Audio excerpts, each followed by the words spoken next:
My fiancé kicked me out for his new girlfriend. He forgot his 800 plus credit was mine.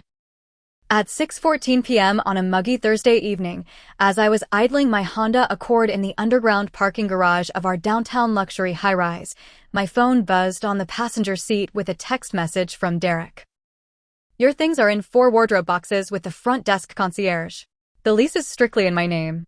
Turn in your key fob to Marcus before 7 p.m. Chloe is moving in tonight.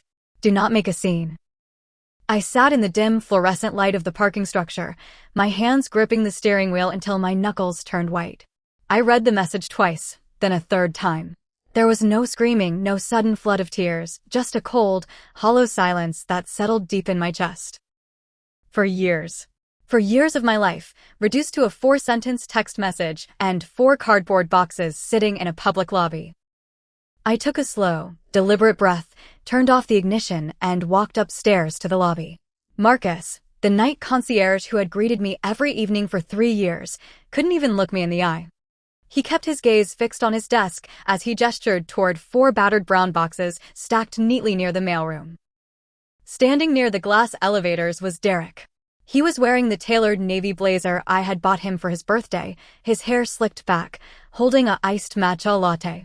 Beside him stood Chloe, a 23-year-old Pilates instructor with a designer handbag and a smug, triumphant smirk.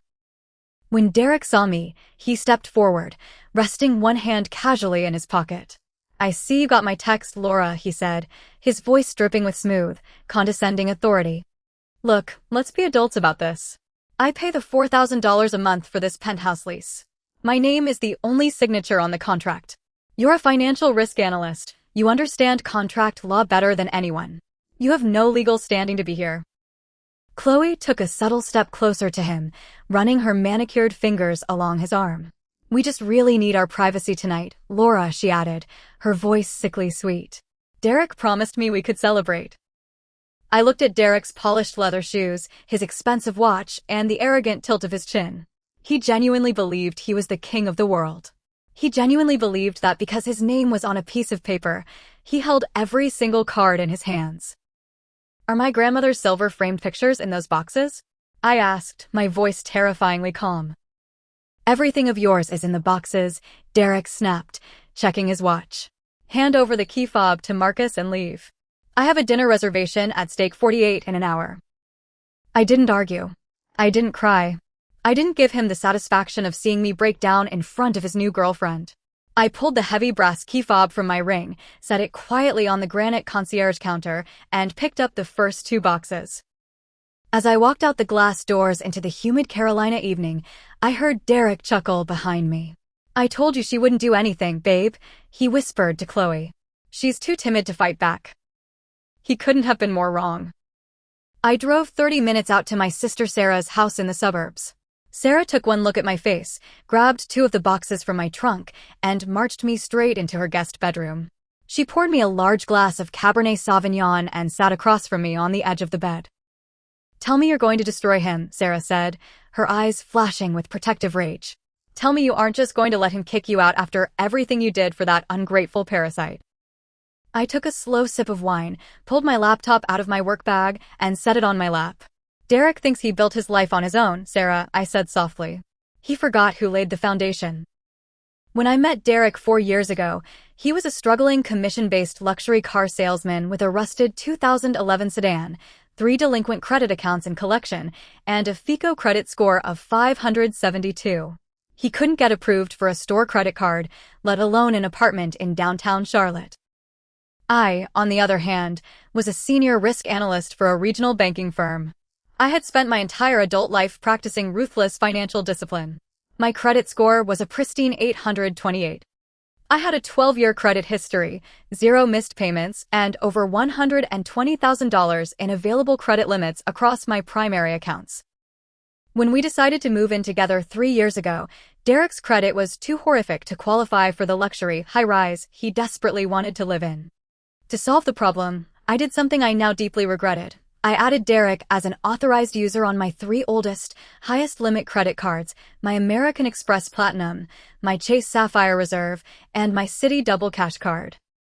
For 36 months, my spotless payment history, my massive credit limits, and my 12 years of flawless credit age were automatically reported to the credit bureaus under Derek Sterling's name. It was a legal financial illusion known in the banking world as piggybacking. Over 3 years, my financial discipline artificially inflated Derek's credit score from a dismal 572 to an astronomical 812. Because his credit score looked immaculate on paper, Derek was able to lease the penthouse apartment in his name alone. He was able to put down a $0 security deposit. He was able to apply for high-end store accounts. He strutted around Charlotte convinced he was a self-made high roller, completely ignoring the fact that his entire lifestyle was sitting on top of my credit file. And then came the biggest piece of arrogance. Just 3 days ago, while we were still comfortably engaged, Derek proudly announced that he was treating himself to a brand new $92,000 Tesla Model S Plaid.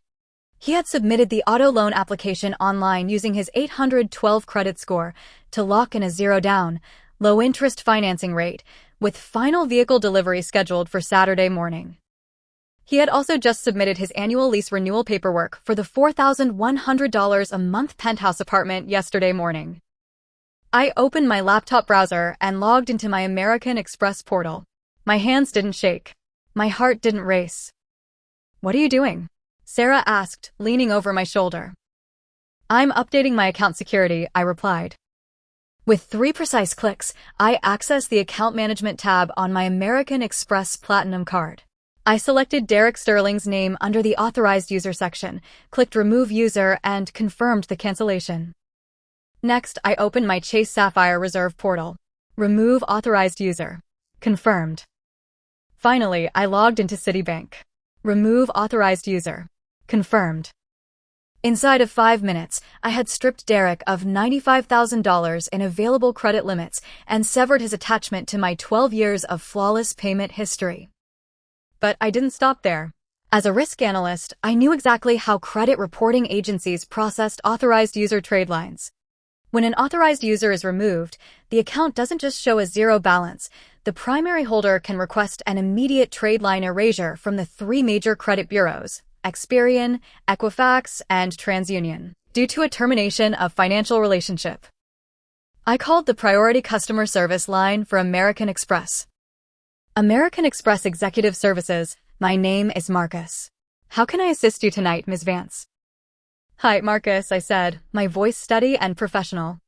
"I am the primary account holder. I have just removed an authorized user, Derek Sterling, from my account.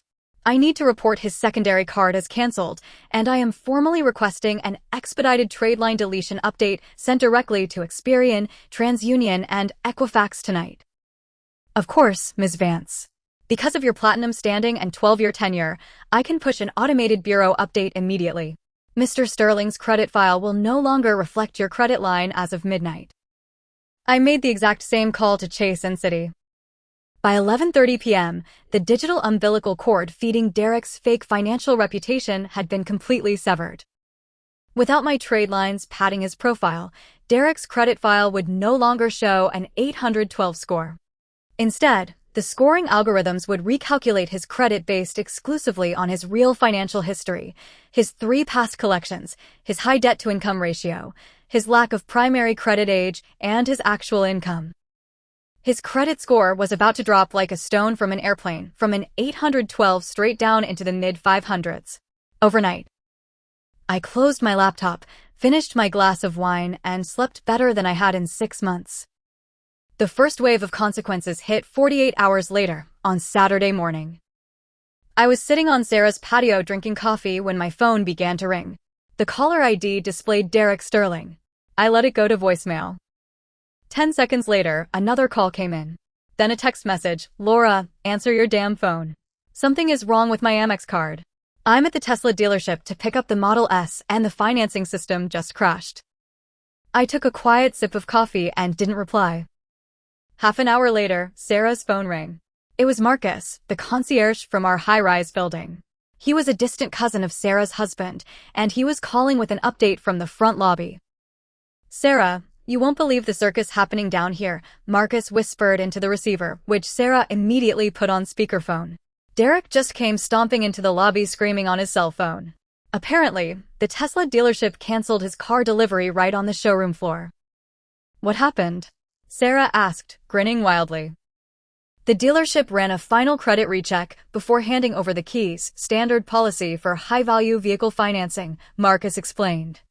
Derek's credit score suddenly tanked by over 230 points while he was standing at the desk. The finance manager told him his zero-down loan was rejected, and they demanded a $35,000 cash down payment if he wanted the car. He didn't have it. I smiled into my coffee cup.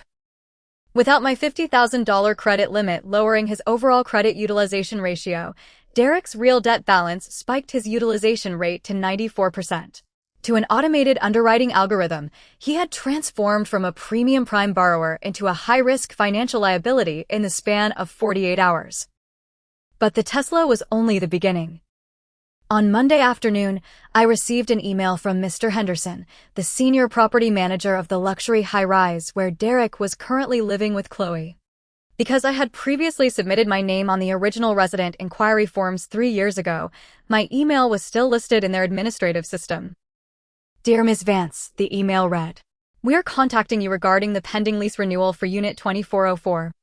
During our automated annual background and financial rescreening process for single-tenant lease renewals, Mr. Sterling's application flagged a severe credit drop and failed our minimum financial solvency requirements. Additionally, his rent check for this month was returned due to insufficient funds. As the lease is currently in his name alone, we are preparing a formal 5-day notice to pay or vacate. I stared at the email, a cold, calculating thought forming in my mind. I picked up my phone and dialed Mr. Henderson's direct line. Mr. Henderson, hello, I said smoothly. This is Laura Vance. I received your email regarding Unit 2404. Ms. Vance, Mr. Henderson sighed softly. I apologize for the confusion. I saw your name on the historical file. It appears Mr. Sterling's credit profile collapsed over the weekend, and his solo income doesn't meet our 3-to-1 rent coverage ratio. We cannot legally approve his lease renewal. I understand, I said. Mr. Henderson, as you know, I am a senior risk analyst.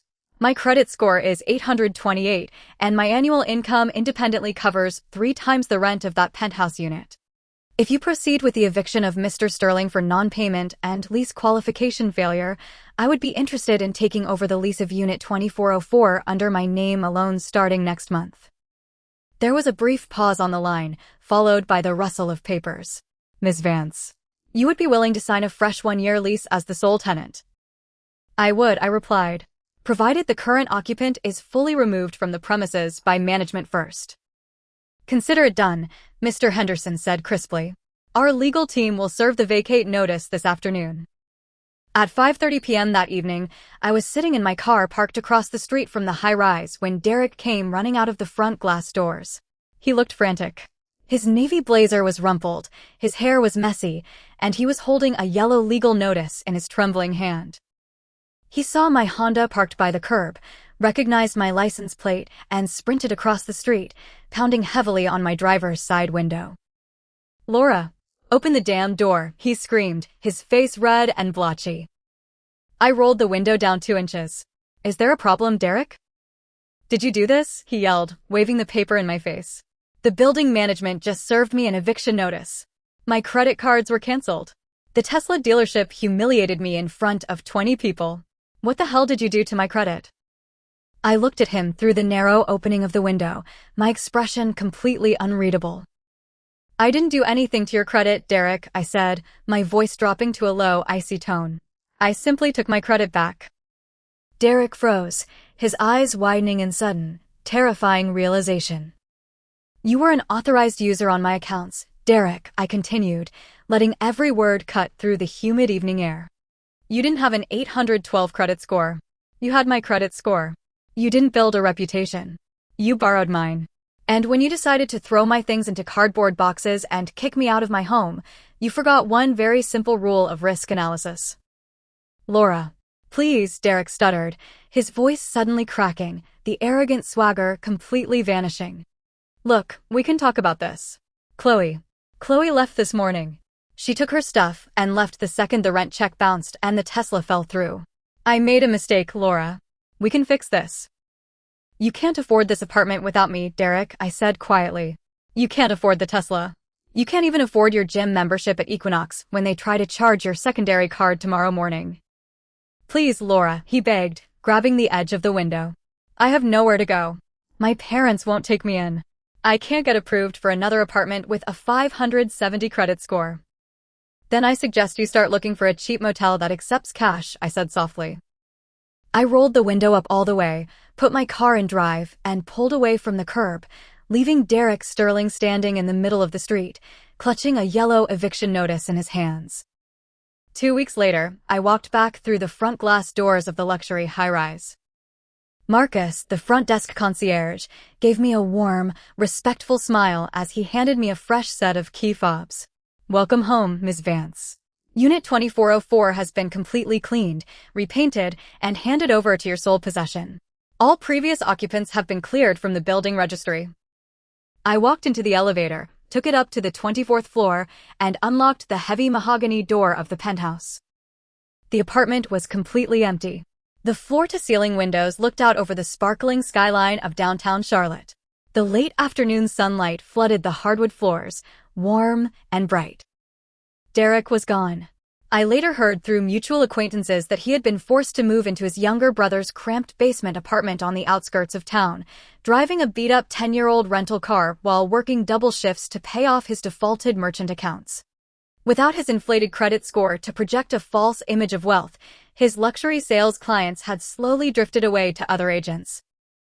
I walked over to the floor-to-ceiling windows and pressed my hand against the cool glass, looking out over the city. I had lost 4 years to a man who treated my generosity like a resource to be exploited. But as I stood alone in the quiet beauty of my penthouse, looking out at a future built entirely on my own strength, my own merit, and my own name, I knew I hadn't lost a single thing that mattered. The parasite was gone. And for the first time in 4 years, the life I was living belonged entirely to me.